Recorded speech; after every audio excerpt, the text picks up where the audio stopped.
Lord Russell, what is philosophy?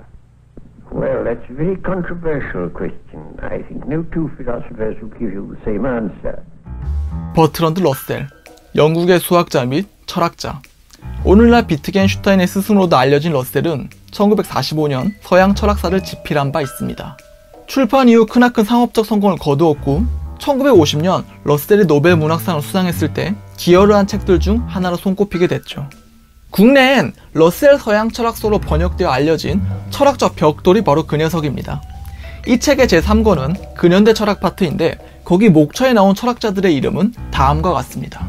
마키아벨리, 에라스미스, 토머스 모어, 프랜시스 베이컨, 홉스, 데카르트, 스피노자, 라이프니츠, 로크, 버클리, 흉, 루소, 칸트, 헤겔, 바이런, 쇼펜하우어, 니체, 칼 막스, 베르그송, 윌리엄 제임스, 존 듀이. 근대만 따졌는데도 굉장히 많죠? 당연한 말이지만 기원전부터 따지기 시작하면 그 머릿수는 훨씬 더 많아집니다. 세상엔 수많은 철학자들이 존재하고 또한 그만큼의 철학 이론들 역시도 존재합니다. 그렇다면 철학이란 무엇인가? 여기서 다른 학문들에서는 좀처럼 보기 힘든 난점들이 발생합니다. 이를테면 사람들은 무엇이 미술인지에 대해 고민하지 않습니다. 직관적으로 와닿는 이미지가 있으니까요. 음악, 체육, 수학 등 여러 분야들도 마찬가지입니다. 그러나 유독 철학만큼은 예외입니다. 철학에 대한 직관적인 이미지를 그리는 것은 쉽지 않습니다. 굳이 찾자면 난해한 소리 정도로 뭉뚱그려지는데 다시 생각해보면 이건 꽤나 이상한 일입니다. 왜냐하면 이공계 종사자가 아니고서야 전자기하의 기초가 되는 맥스웰 방정식은 누구에게나 좀처럼 해독되지 않는 암호이기 때문입니다.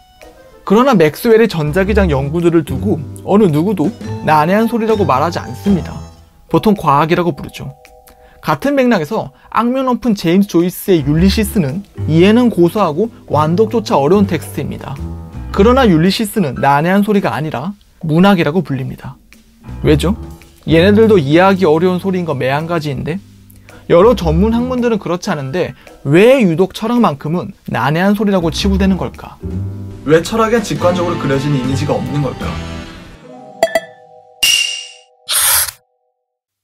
그에 대한 답변 자체는 단순합니다. 시대마다, 철학자마다 철학은 매번 다시 정의되어 왔기 때문입니다. 가령 프랑스의 현대 철학자 질 들레즈는 말년에 철학이란 무엇인가라고 물어야 할 때가 우리에게 도래했다고 선언했는데 이건 20세기임에도 불구하고 철학을 다시 정의해야 할 만큼 철학이란 학문에 대한 명확한 합의가 이루어지지 않았음을 뜻합니다. 그렇다면 왜 이런 일이 벌어진 걸까? 또한 철학자들마다 철학에 대한 정의가 서로 다른데 왜 철학이란 공통된 이름으로 묶일 수 있는 걸까? 우선 까다롭게 짝이 없는 이 철학이란 녀석의 어원부터 따져보도록 합시다. 영어로 철학을 필로소피라고 하는데 그 어원은 고대 그리스어인 필로소피아입니다. 이는 사랑하다는 뜻의 필로와 지혜라는 뜻의 소피아가 합쳐진 말이었죠. 그러니 해석하자면 철학은 지혜에 대한 사랑이란 뜻인 셈입니다. 그런데 생각해보면 이 말은 꽤나 이상한 말입니다. 왜냐하면 저 소피아엔 목적어가 생략되어 있기 때문입니다. 단적으로 물어 무엇에 대한 지혜라는 거죠? 무엇에 대한 알을 사랑한다는 겁니까? 목적어가 없기 때문에 그 빈칸엔 크게 두 가지 방향성이 생겨납니다. 하나는 정치학, 물리학, 의학, 수학 등 소피아로 분류될 수 있는 모든 학문에 대한 사랑, 즉 만학에 대한 요구입니다. 또 하나는 소피아 중의 소피아, 즉 근원적 알에 대한 요구입니다. 물론 이 두 방향성은 서로 엮여 있습니다. 차례대로 풀어보죠. 이를테면 고대 그리스의 철학자인 플라톤을 떠올려 봅시다. 영국의 철학자 화이트헤드가 서양 철학은 플라톤의 각주에 불과하다라고 말했을 정도로 플라톤은 철학 그 자체처럼 여겨집니다. 그렇다면 플라톤은 무슨 저작을 적었을까? 파이도는 영원 불멸에 대해 논했고 향연은 아름다움에 대해 논했으며 메논에선 일종의 교육 방법을 논하고 있습니다. 뿐만 아니라 티마이오스는 우주 창조론에 대해, 크리토는 법의 지위에 대해, 고르기아스는 정치가의 미덕에 대해, 그리고 대표적인 국가는 정치체제 전반에 대해 논했습니다. 이외에도 플라톤은 대략 26편으로 추정되는 대화편들을 통해 문학, 역사, 군사, 심리학, 경제학, 사회학, 천문학, 물리학, 심지어 필레보스에서는 의학적인 지점까지 건드립니다. 그러니까 플라톤은 자신이 살았던 기원전 5세기경의 거의 모든 학문들을 총괄하려고 했던 것입니다. 따라서 플라톤의 철학이란 플라톤의 시선을 통해서 파악되고 구축된 세계의 모형, 즉 세계관이 됩니다. 그렇다면 플라톤은 왜 모든 학문을 섭렵하려는 욕망, 즉 만학적인 욕망을 가졌던 것일까? 이 지점은 필로소피아의 두 번째 요소인 근원적 알에 대한 욕망과 밀접히 결부되어 있습니다. 그리스어로 근원을 뜻하는 말은 아르케인데 이 아르케적 욕망은 그 증명 과정으로 만학을 요청할 수밖에 없기 때문입니다. 이를테면 정말로 이 세계의 근원이 되는 것이 있다고 가정해 봅시다. 그걸 어떻게 증명할까요? 실행이 어려울 뿐 증명법 자체는 단순합니다. 이 세계가 그 근원으로부터 말미암았으니 이 세계는 그 아르케적 요소들을 갖고 있지 않겠습니까? 그러니 아르케를 증명하는 과정은 이 세계를 이루고 있는 정치, 종교, 과학, 미술, 농업 등의 수많은 분야들에서 그 아르케적 요소를 공통적으로 추출해내는 것입니다. 가령 앞서 예시로 들었던 플라톤의 경우엔 세계는 이데아라는 본질의 그림자에 불과하다고 봤죠. 따라서 모든 대화편에선 그 주제가 되는 분야의 이데아, 즉 본질을 찾아내려고 했습니다. 정의의 본질, 연설의 본질, 우정의 본질 등등. 그러니 플라톤의 만학적 탐구는 곧 세계가 이데아로 이루어져 있다는 아르케의 증명인 셈입니다.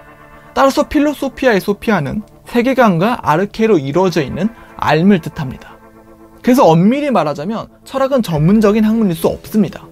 왜냐하면 철학은 본인이 생각하는 아르케를 바탕으로 흩어진 전문 지식들을 연결하는 관계망 및 그런 그물로 이루어진 하나의 세계관을 구축하려는 시도이기 때문입니다. 참고로 발터 벤야민은 이런 작업을 별자리, 즉 성자의 이미지로 포착하고자 했었죠. 좀 더 자세한 설명은 위를 참고해 주시기 바랍니다. 좌우간 계속 말하자면 이런 맥락에서 철학 이론의 주춧돌이라고 볼 수 있는 개념에 대한 들레지에 역시도 기꺼이 인용할 만합니다.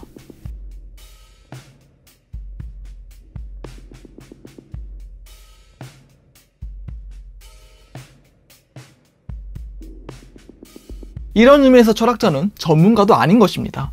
또한 대학이란 곳이 단순히 전문 학문들이 연구되는 기관을 뜻한다면 철학은 대학 시스템에 적합하지도 않습니다. 가령 여러분은 경영학과 교수가 미생물학과 논문 심사에 참석하는 걸 본 적이 있습니까? 아니면 실용음악과 교수가 기계공학과 교수 임용 심사에 참석했다는 소식은 어떻습니까? 그런 사례는 없습니다. 왜냐하면 전문 지식이라는 것은 각 분야의 지식들을 가장 극단까지 밀어붙이는 과정이기 때문입니다. 그리고 그 전문 지식의 깊이는 아주 깊습니다. 특히나 전근대에 비해 학문들이 비약적으로 발전한 현대에선 여러분이 무엇을 생각하던 간에 그 이상입니다. 평생토록 연구만 하는 교수들마저도 자신의 전공이 아닌 다른 학문에 대해서는 교양 수준 이상의 지식을 습득하는 것이 어려울 정도거든요. 슈퍼컴퓨터라면 또 모를까? 인간은 분과학문의 울타리로부터 완전히 자유로운 초지성적인 존재가 아닙니다.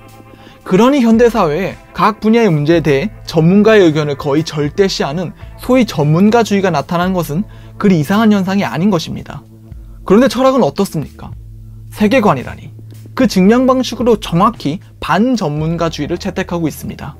세계를 전공할 순 없잖아요. 철학자들은 플라톤처럼 아르케를 증명하기 위해 분과 학문들을 한낱 증명 사례로 격화시켜버리면서 자기만의 세계관을 구축하죠. 그러니 니코마코스 윤리학의 말미에 아리스토텔레스가 가장 높은 꼭대기에서 세계를 바라보는 관조적 삶, 즉 테오리아를 철학자의 바람직한 태도로 정한 것은 결코 우연이 아닌 것입니다. 같은 맥락에서 철학을 제대로 하려면 분과 학문들을 훨씬 더 높은 위치에서 조망할 수 있는 초인간적인 지능을 필요로 하므로 유독 철학계에선 천재들이 넘쳐날 수밖에 없습니다. 플라톤, 아리스토텔레스, 아퀴나스, 칸트, 헤겔 등 수많은 철학자들이 그러합니다. 그러나 철학사에 올린 그 철학자들이 정말로 천재인 것이 아니라 천재라고밖에 부를 수 없는 비인간이 아니고서야 철학함 자체가 불가능하기 때문입니다. 단적으로 물어서 19세기에 자연철학을 저술했던 헤겔이 동시대의 진화론의 창시자였던 찰스 다윈보다 생물학에 대해 밝았을까? 그럴 리가 없죠. 그러니 이런 한계를 은폐하기 위해서는 천재라는 신화가 필요했던 것입니다. 혹시나 이는 분과학문들이 덜 분화되고 덜 발달됐던 전근대 일일 뿐일까? 전혀 그렇지 않습니다.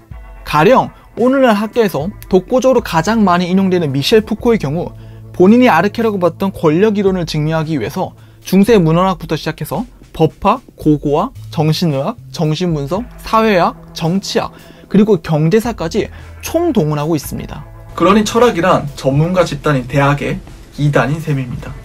증명 과정의 모순 때문에 철학은 전문적인 학이 될 수 없습니다. 그래서 예로부터 철학자들은 전문가가 아니라 현자라고 하는 두루뭉술한 이미지로 포착됐던 것이고요. 이쯤에서 서두에서 던졌던 질문인 철학엔 왜 직관적인 이미지가 없을까? 혹은 철학자들마다 왜 철학에 대한 정의가 다를까라는 질문이 얼추 해결됩니다. 한번 생각해보세요. 자기가 아르케라고 생각하는 걸 찾았는데 다른 철학들은 뭐가 되겠습니까? 오류이고 사이비입니다. 다른 철학들은 자신이 찾아낸 진리에 의해 교정되거나 사라져야 할 것들에 불과한 것입니다. 이건 마치 지적 설계론 논쟁 같은 겁니다. 정치적인 관점에서 창조론과 진화론 사이의 갈등이 존재할 수는 있지만 과학의 영역에서 창조론은 단호히 기각되지 않습니까? 그래서 과학사에서 창조론은 진화론이 깨부순 구시대적 믿음이라고만 아주 짧게 언급되는 설에서 끝맺음됩니다. 만일 창조론과 진화론을 마치 대등한 이론인 것처럼 취급한 과학서적이 편찬된다면 그 글쓴이는 곧장 과학계에서 퇴출당합니다. 철학도 이와 마찬가지입니다. 다만 과학계에 비해 사이비들을 쳐내려는 빈도가 너무 잦을 뿐이죠. 거듭 말하건대 철학은 철학자들마다 다시 정의되어 왔으니까요. 뭐랄까, 전형적인 콩가루 집안에 할까나? 또한 그렇다면 철학이란 근원에 대한 탐구 및 그 증명 과정에서 촉발되는 세계관 구축 작업 정도로 정의될 수 있겠는데 여기에 대한 직관적인 이미지가 존재할 수 있겠습니까? 근원은 어떤 얼굴을 하고 있죠? 딱히 잘 모르겠네요. 그러나 이렇게 철학을 정의한다고 해서 딱히 해결되는 건 없습니다. 사실 이런 작업은 공허하죠. 왜냐하면 사람들, 좀 더 정확히는 철학적 성향을 가진 몇몇이 그러한 철학에 몰두하는 이유가 제시되지 않았기 때문입니다. 철학자들은 왜 철학을 하는 걸까요? 왜 이렇게 아르케에 집착할까요? 오늘은 꽤나 시간이 흘렀으니 이 얘기는 다음에 계속해서 이어나가도록 하겠습니다. 부디 여러분들에게 오늘 이 시간이 철학이란 무엇인가에 대한 적절한 답변이 되었길 바랍니다. 이와 마칩니다. 총총.